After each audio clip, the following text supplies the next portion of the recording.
No vídeo de hoje eu vou falar um pouco sobre a equiparação salarial. Vou te pedir que assista o vídeo até o final para que você entenda melhor um pouco sobre esse assunto. Eu prometo que eu vou ser bem rápido, bem objetivo. Também vou te pedir que, se esse vídeo for útil para você, se inscreve aqui no canal, curte e compartilha com o máximo de pessoas possíveis. Equiparar nada mais é do que igualar. Então a ideia da equiparação salarial é que, em regra, prestem bem atenção, em regra, funcionários que tenham a mesma função, que exerçam a mesma função, tenham também o mesmo salário. E isso existe para evitar que as empresas tenham aí algum tipo de discriminação em razão de sexo, cor, religião, qualquer tipo de discriminação, né? A legislação veio para que os salários sejam iguais. E quem me acompanha aqui sabe que quando eu falo em regra é porque obviamente existem exceções.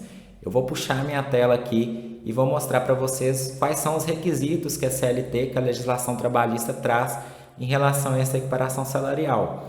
Mas antes eu quero deixar aqui um aviso para vocês.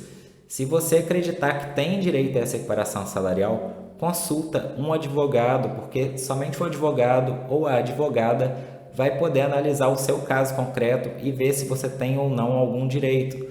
Aqui nesse vídeo eu estou passando só alguns requisitos básicos, mas é necessário uma análise profunda para saber se você, trabalhador, tem ou não algum direito. Então tome muito cuidado, né, na hora de pensar que você vai entrar com o processo, que você quer partir logo para a justiça, consulta um advogado. Mas então vamos lá, vou puxar minha tela aqui e vou mostrar para vocês qual que é o básico que vocês têm que saber. Olha só o que está lá na CLT. Sendo idêntica a função, todo trabalho de igual valor, prestado ao mesmo empregador no mesmo estabelecimento empresarial, corresponderá a igual salário sem distinção de sexo, etnia, nacionalidade ou idade.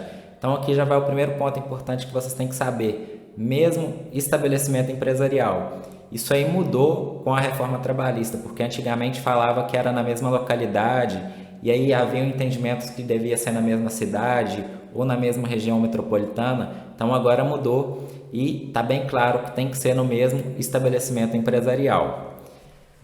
Aí depois nós temos algumas características interessantes a ser analisada.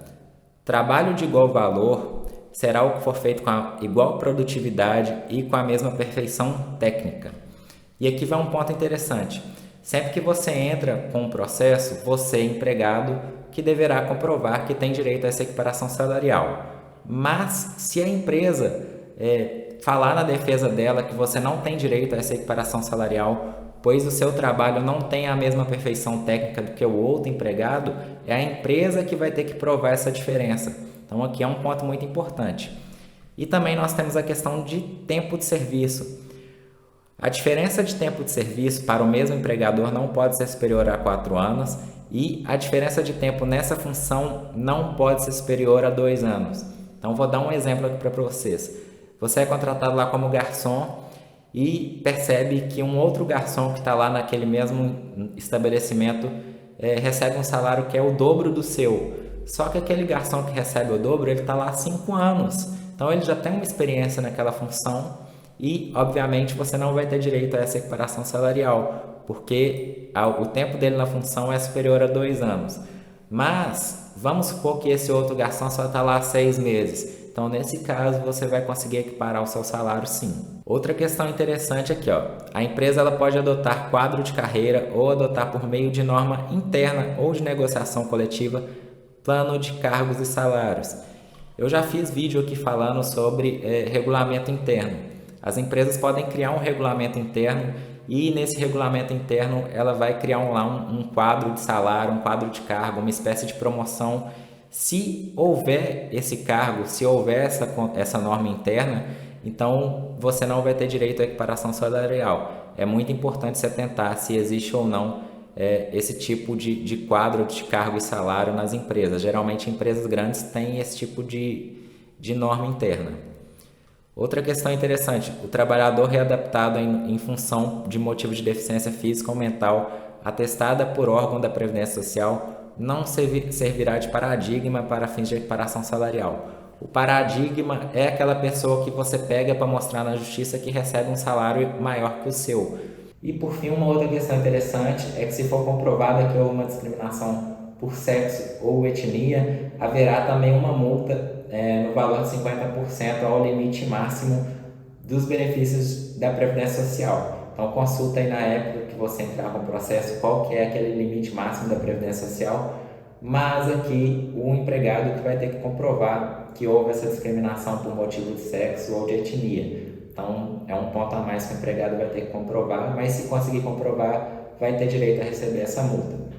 Então galera, isso que eu queria passar para vocês em relação a esse assunto, né? Espero que tenha ficado claro. E eu vou enfatizar aqui mais uma vez, se você acreditar que tem algum direito a essa equiparação salarial, consulta um advogado. Aqui eu passei só o básico, mas já existem milhares de decisões na justiça, existe súmula do Tribunal Superior do Trabalho que traz outros requisitos. Eu não quis passar aqui porque o vídeo vai ficar muito extenso. Então, na dúvida, consulte um advogado. E é isso, eu espero que o vídeo tenha sido útil. Qualquer coisa pode comentar aqui que eu estou sempre trocando uma ideia com o pessoal. E até o próximo.